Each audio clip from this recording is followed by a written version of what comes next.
Hi everyone, hope you're all chickadee. Now, in today's video, what I'm going to do is show you how to transform the Canon R6 Mark II into a cinema camera with a little handheld rig.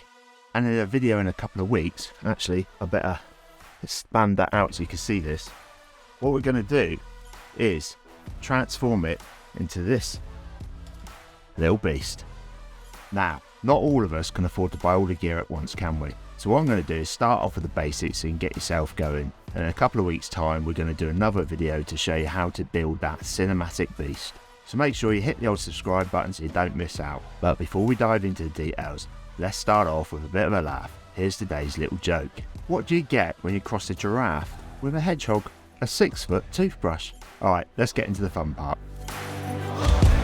So today what we're going to be looking at is the cage, a couple of side handles, the top handle and maybe a few different ones of those, the monitor mount, 2 different ones of those, and this cracking little matte box from Smallrig. Now some of the bits are going to be from Smallrig and the others are going to be from a company called Edelkrone. I think that's how you pronounce it anyway. Plus there'll be links down below for all of the bits that I'm showing you today because it's down to personal preference, but personally I'll show you the ones that I like and why I like them. Plus, if you're lucky, there might even be some discount codes down there. And in the next video when we build this little beast, we'll look at a different type of cage from Edelkrone, along with what I think is the best follow focus wheel that money can buy. First tip I'm going to give you is whatever kit you get, make sure you balance it out right, and that's why I've chosen some of these, because as you'll see you can adjust them at different angles and you can make it really balanced perfectly. The reason being, because adding weight to your camera does steady your footage, but if it's not balanced correctly, then you'll be focusing on keeping it balanced rather than focusing on what's on your footage and the angles of your shots and things like that. Now when it comes to adding the cage to the R6, not only does it protect the body, but it just feels more professional. I chose a Smallrig cage because it's well thought out. You can access everything, the battery, all of the HDMI things on the side here. There's nothing gets in the way. And it's great quality. And it's little things like this. You even get this little tool that has magnets on it to keep it there all the time. How cool is that? Right, let's get it on. You simply slip it on here like this, okay? And then underneath you get a screw, which you've got the tool here, or if you've got your own camera tools, you screw it in nicely. Now I've tested other cages, and when you screw that bit in down the bottom, sometimes what you do is get some movement in there. However, this is why I've chose a Smallrig one, because it's got the lovely little attachments here that slot into the brackets where you have your camera straps and stop everything moving around. And all they do is screw in nicely like this. And then the little tool pops back in here with the magnets and it's safe for another day. As you can see, there are loads of mounting options around here all over the frame, so you can put different things in it in the right place that suits you, including some cold shoe mounts and these NATO rails, which are friggin' awesome, because what it means is if you choose the right handles for it, you can slip them on nice and easy so that when you want to go back to just having the frame on it for taking photos, you don't have to worry about unscrewing things and things like that. And to be honest with you, I'm going to leave the frame on here because it does protect the camera, as I said earlier on. Plus, with this here, it just slots straight into the gimbals, slots straight into all of my tripods and different things like that. Next, we're going to put on the handle. I have got an Edelkrone one, which I'll show you in the other video. But personally, I've chose this one from Smallrig for various reasons. One, because of the NATO rail, which I said earlier on. And what you do is pop it down on here, slot it in, and then screw it in, and it's all done right away like that. No need for Allen keys or anything like that. Plus, as I said, you can adjust it side to side to get your balance just right. I put this one over to the right for me on here. And it just feels really, really nice in the hand. Look at that, perfectly balanced on one finger. So let's get the side handles fitted. There's 2 here, okay? This really nice wooden retro one, okay? Which looks really, really nice on the side. It is slightly adjustable up and down and different things like that. And it screws into the side of this one nice and easy, just like this. But I've personally gone for this more modern one here, okay, because it's got a NATO rail for starters. It's got this nice little function where when you press it on there, okay, it rotates like this, which allows you to get all different low down angles, high up ones without having to strain your wrists and keeping that balance really perfect. So let's get it fitted on, okay.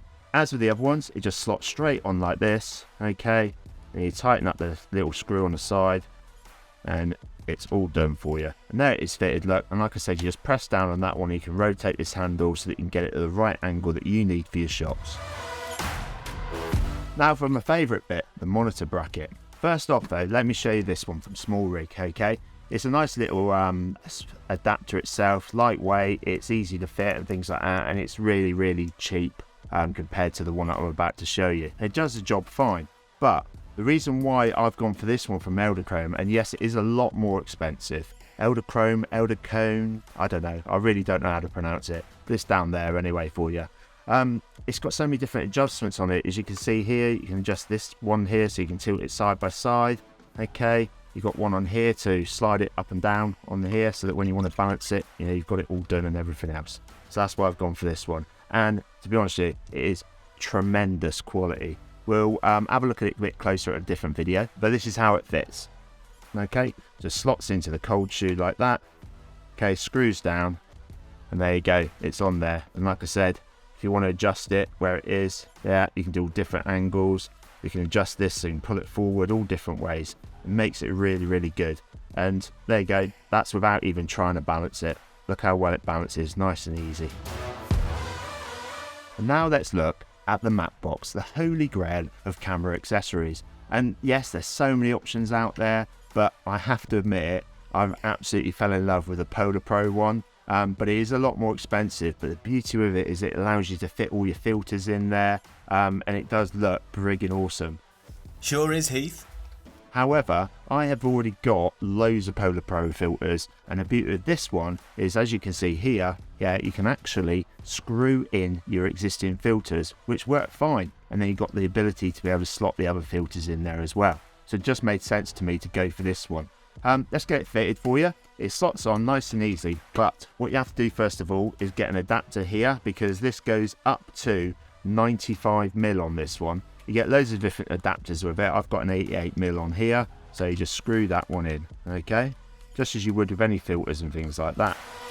That goes on there nicely. You'll notice I've got a filter on the front here just so I can show you how that works and it doesn't interfere when you want to fit it and everything else. And all it does, it slots on there, okay, like that.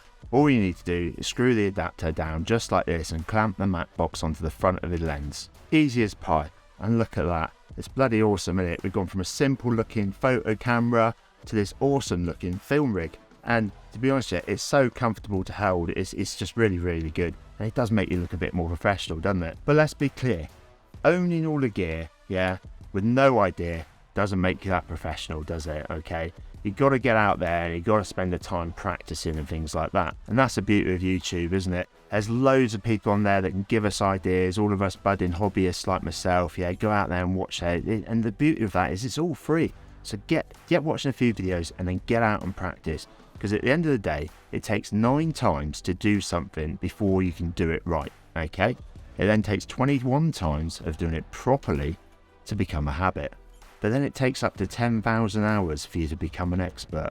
So like I said, having a setup like this or that cinematic beast that I'm going to build in a couple of weeks doesn't make you that cinematic god, does it? Who are you? I'm God. So tell me, what do you think? Let me know in the comments down below what you thought of this. If you've got any questions on it whatsoever, let me know and I'll always come back to you. And if you've enjoyed this, you know what to do. Hit that old like button and share it with your friends. I really would appreciate it. Thanks for watching, everybody. Stay safe out there. Have fun making stuff. Cheers for now.